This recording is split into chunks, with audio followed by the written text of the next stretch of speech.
took a long time, but it's finally done. Manchester United have unofficially secured the services of Bryan Mbeumo for a fee of a guaranteed £65 million plus £6 million in add-ons, which is what Brentford wanted from the beginning. And as much as I'm relieved as a United fan, I'm looking at this deal and I'm going, why did United allow themselves to long it out so much? Why? Because you knew what Brentford wanted from the beginning. You knew that this is what they wanted from the get-go. But still, you tried to go in with bids lower than what they were asking for months. Well, not months, but for weeks. You tried to negotiate and pay less than what they wanted. And in the end, you paid what they asked for. So initially, I thought, okay, maybe United are trying to struck a deal here that can be worth less than what they're asking for. But in the end, I think United... I'm not going to say United are the losers here, but United lost time, essentially. They're losing weeks where they could have looked at other players. They could have secured another player or two more players before pre-season, before their first game against Leeds in Stockholm. And we'll talk about that in a minute. So, yeah, ultimately, United have lost time. And who knows? That could cost United towards the end of the window. Those weeks that you spent negotiating with Brentford are weeks that you could have had towards the end of the window negotiating for another player or, throughout the rest of the window. So as much as I'm relieved, the gas kind of died out because we knew from the get-go Mbeumo wanted to come to Man United. Man United wanted Mbeumo. It was a mutual thing. They wanted each other. Yeah? I'm making it sound like a relationship, but yeah. They wanted each other and everybody knew it. The big journals, all of the credible journals, everyone reported on it. So we knew what was the case. We knew what the situation was. So again, why United allowed themselves to long it out so much, I don't know. But let's talk about the fee for a bit. The fee, as I said, is 65 million guaranteed plus 6 million in add-ons. So essentially, we gave them 1 million more than what they asked for in add-ons.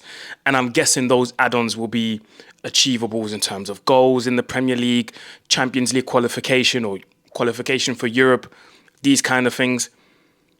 And 65 million, a lot of people online, as per usual, whenever United sign a player, that's what they say.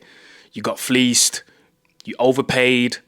I'm sorry, but paying 60 plus million pounds for someone who got 15 league goals with a side like Wolves, no disrespect, I don't think that's a crime. Paying 65 million guaranteed for someone who got 20 goals with Brentford, again, no disrespect, is not a crime, considering what Arsenal paid for Madueke, what Tottenham paid for Kudus, what Chelsea paid for João Pedro, and you look at the goal tally last season of these players that I just named, and you look at the fees that they went for, and I think all of them went for more than £50 million. You look at their numbers, and you look at the numbers of Mbeumo and Cunha, and you go, you know what? No, I don't think United overpaid. Now, what people are going to do online is they're going to inflate the price. They're going to look at 65 plus 6 in add-ons, but they're going to say, oh, it was 75. People are going to do that. But no, let's look at the facts. Brentford are getting 65 guaranteed. I'm not even looking at the add-ons for now because these achievables, Champions League football, etc., we don't know if that's going to be achieved yet. We don't know. European football in general, forget Champions League, European football. We don't know if that's going to be achieved just yet. So let's hold on to that for a minute. Let's put that to the side. 65 million for a guy that scored 20 Premier League goals with a side like Brentford, I'm not going to say no to that. That's not a crime at all. Again, considering what others paid for other players and looking at their numbers, nah, I don't think that's a crime at all. So yeah, I'm quite happy with what I read. I'm quite happy with what I saw, what I've read in terms of the numbers, the figures, and essentially, I actually saw something very, very interesting. And it says, let me read it out for you guys. So, like I said, United are going to pay this fee 65 plus guaranteed over 4 years. by the way. It's a contract until 2030, plus an additional year option, if I'm not wrong. 4 installments, that's 16.25 million per season. Now you know why United took so long. As much as it annoyed the fan base, now you know why they took so long. Because now essentially they're paying 16.25 per season for this transfer. Add that, or you add the Cunha costs to that. This summer, United spent 37.5 on Cunha and Mbeumo. That's brilliant business, if you ask me. That is brilliant business. Now, in terms of Mbeumo, the player, I think everybody knows what he can do. I think everybody knows what...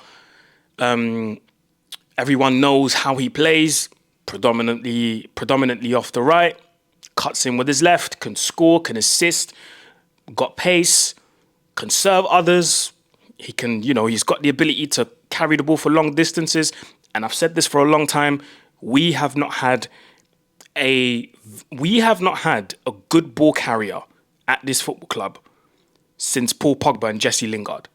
Those two were exceptional at carrying the ball for long distances, and the only way you could stop them was pull their shirt, foul them, make sure they go to the ground and whatever.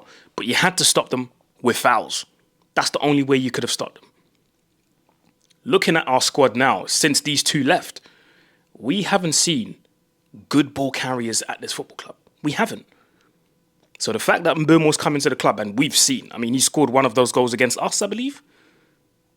The fact that we're getting a very good ball carrier, for me, is exceptional. Absolutely exceptional. Now, when it comes to AFCON, we're going to have to deal with that because he's a Cameroonian international. We're going to have to deal with the fact that he's going to be gone for at least a month. We're going to have to deal with that. We're going to have to deal with that. So, Amorim, if he's there by then, Amorim's going to have to deal with that. Now,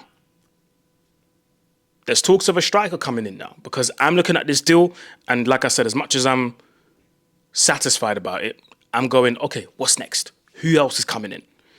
Well, there's talks of Sesko coming in now. Obviously, he was heavily linked with Arsenal. There's talks of him coming in.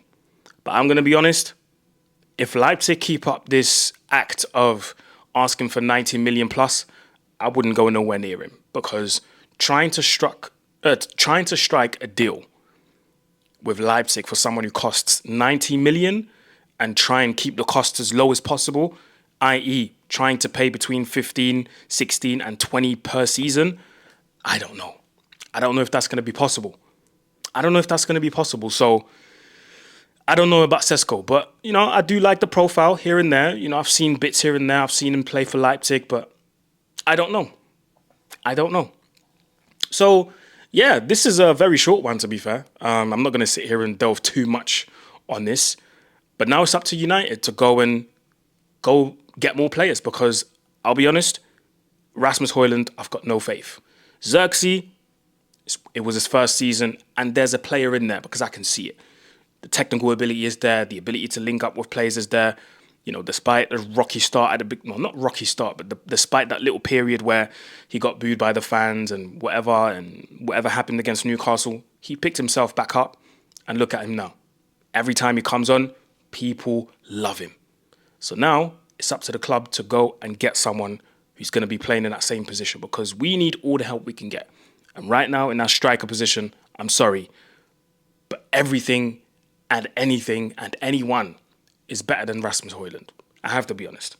So it's up to the club to do the business and to go and get a striker that's going to partner Cunha and Mbeumo. But right now, Cunha and Mbeumo is not bad business at all. United fans, don't let anyone tell you anything different. Don't let anyone tell you different and try and make you feel like it's the end of the world because you paid 60 plus million for a player that got 20 Premier League goals. Please, man. Please. So, let me know what you think in the comment section below. We are reporting from Sweden as we speak. I'm in my hotel room right now. I'm in Sweden, Stockholm. I landed earlier, made my way to the hotel, and I thought, let me record the video straight away. Tomorrow, we'll be watching United's first preseason game against Leeds, and I'll be there, man. I'll be there, and you guys will see. Just keep your eyes locked on my socials, on my channel, because we'll be doing some stuff. We'll be doing some stuff. So keep your eyes locked on this channel because some stuff is definitely happening on this channel. So yeah, guys, like, share, comment, subscribe. If you made it till the end of this video, go in the comment section and type in Stockholm. That's it. Anyway, people, like, share, comment, subscribe, and I'm out. Peace.